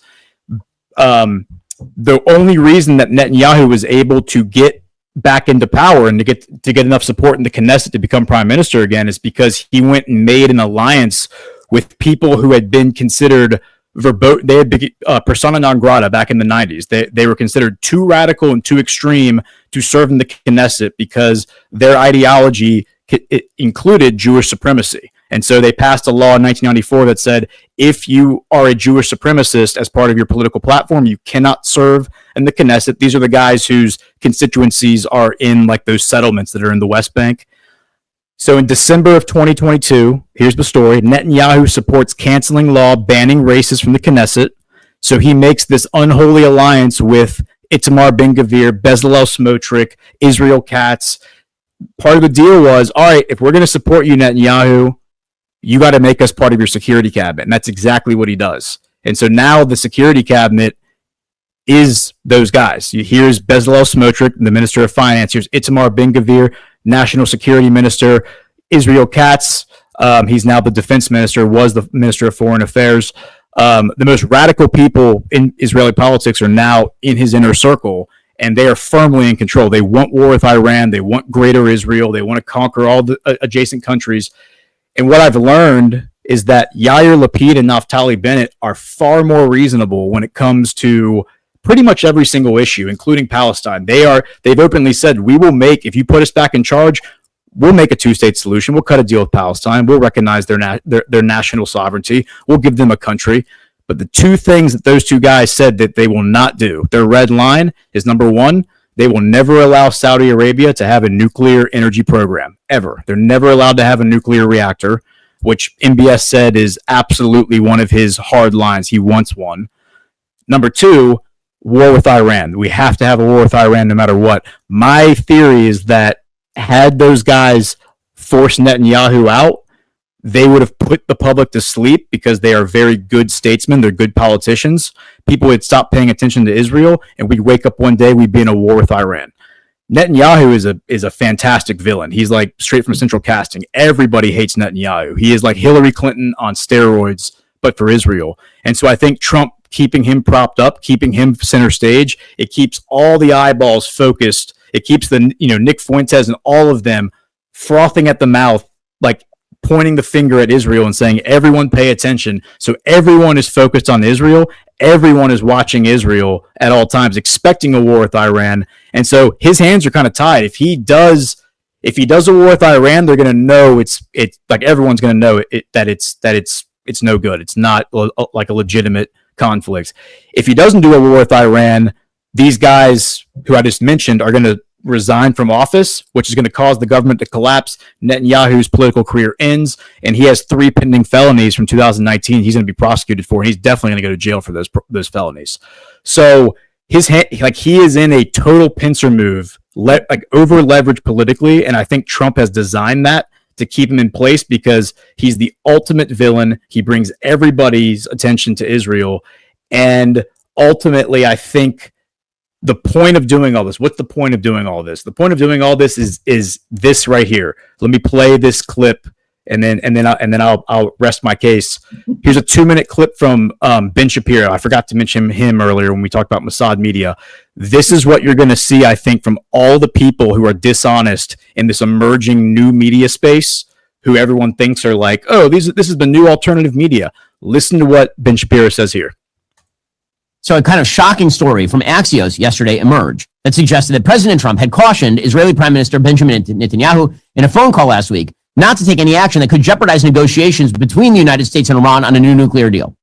Okay, so first of all, I have a question. Israel is not involved in those negotiations. So why should Israel hold off? Real question. Israel is the country most under threat from Iran, not the United States. Okay, so if we were going to take the full scale J.D. Vance isolationist realist position, shouldn't the United States just sort of wash its hands and walk away and say whatever happens, happens? But I notice that's not what's happening. Instead, these so-called restrainers inside the administration, they're not attempting to restrain the United States, which is already restrained. I promise you, my 100% certitude is that President Trump is not going to authorize a bombing raid on the Iranian nuclear facilities. Whether or not we should, I don't think it's going to happen. Okay, that's just the reality. So why is the restrainer team inside the Trump administration trying to stop Israel from doing that thing? Why? With what bad deal? Iran keeps saying openly they will not stop enrichment. And yet, the United States is so desperate for a deal, what, for the sake of a deal? Because the Iranians know this, which is why they're pushing. And so when Trump warns Netanyahu not to go and do anything about Iran, just trust us. Okay, listen, I will trust that President Trump will cut a good deal if he continues to maintain the Trump 1.0 stance, which is no nuclear enrichment at all, no nuclear facilities at all. That was something that 3 weeks ago the Trump administration was saying. President Trump himself, again, I'm with Trump 1.0 on this, not Steve Witkoff and J.D. Vance 2.0. Donald Trump 1.0 killed Qasem Soleimani, destroyed the Iranian economy, and held them in check. Then Joe Biden came in, reversed a bunch of that stuff, and you got October 7th and a vast regional war. Why wouldn't we just go back to Trump 1.0? That is the foreign policy that actually shaped the Abraham Accords. Why is that not the thing? Instead of calling the prime minister of Israel and telling him he needs to restrain himself on Iran. So there you have it. And the whole point of what he's saying there is that the purpose of the Abraham Accords was this. The way that Trump sold the Abraham Accords to the neocons and to the Zionists was, you're going to get World War III out of this because you're going to turn the Arabs against the Persians, the blessing and the curse. This is from last summer when he spoke at the UN, and he said, join us in this war against Iran, everybody. We're going to go fight Iran. Join us. And now Trump is rug pulling that whole thing, lifting sanctions against Syria, making peace with Iran. And he's doing that with the help of the Arabs. And, so Leslie Stahl on 60 Minutes, I have that clip. We won't play it. She said that the expectation is that the Saudis are going to step in and pressure Trump to go bomb Iran. No, they're not. They're the ones who came out yesterday and said, do not bomb Iran. We want peace in the Middle East. So now the Saudis are standing firmly with the Iranians, their longtime enemy. And Netanyahu's the one who got rug pulled. And now I think you're going to see all of the frauds in the new age media, like the new emerging media, like Shapiro, Levin, Loomer, they're all going to expose themselves because they're going to lose their minds saying, we have to have a war. Why won't you give us war? Shapiro let the mask slip a little bit at the end of that clip when he said a vast regional war that's going on. I'm sorry. Who's Israel? Has anybody declared war on Israel yet? No. Nope. But Yeah. to this Zionist, well, I don't even know that's 100% the Zionist take, but for these people, the Shapiros of the world, in their mind, Israel is at war with the world. And Yes. That is a Zionist. That is very much a Zionist position. Yeah, I just didn't want to pigeon all of them into Zionism. Oh, you can pigeon them all in there. Yeah. Well, and I would as well. I would say they're like, that is the Zionist position. And the Zionist position is that when he says the Trump 1.0 position, that's Jewish supremacy. He's like, we want Jewish supremacy in the Middle East. Nobody gets a nuclear energy program. Nobody gets to enter the golden age. You could all live in caves and be primitive cavemen. And, you know, you can have your donkeys and you can have your camels, but you don't get to join the rest of the world in the golden age. You can be primitive cavemen, and in time we will crush you with our superiority, like our superior military strength that the United States is giving us. But the Steve Wickoff, by the way, is Jewish. So is Adam Bowler. So are a number of people who are like behind the Trump administration, like doing this to Israel, like putting them in this pincer move. So when I say this, like when you say the Zionist position, I would 100% like agree with you, Colonel. The Zionist position is Jewish supremacy over the Middle East, and it's a rug pull. Well, you know, how many? Go ahead. You notice the pattern back from the Fabian Society of the African continent. You can supply us with all of your stuff, but you are going to be enslaved for the rest of the time to us, the elite. You just see this pattern with this mentality repeat itself over and over again. And where did the state of Israel come? From the city of London.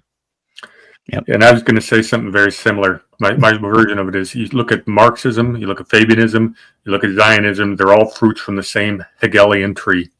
And it's about how the ruling elite are going to capture the world's resources for themselves, maintain the monarchical system, or I say the aristocratic system that they've always wanted. It's why they detest the middle class. That is definitely what the one world order, the new world order, it's all the same theoretical blood. I mean, you trace it all the way back. So, those are your last thoughts. Gordon, you do yours.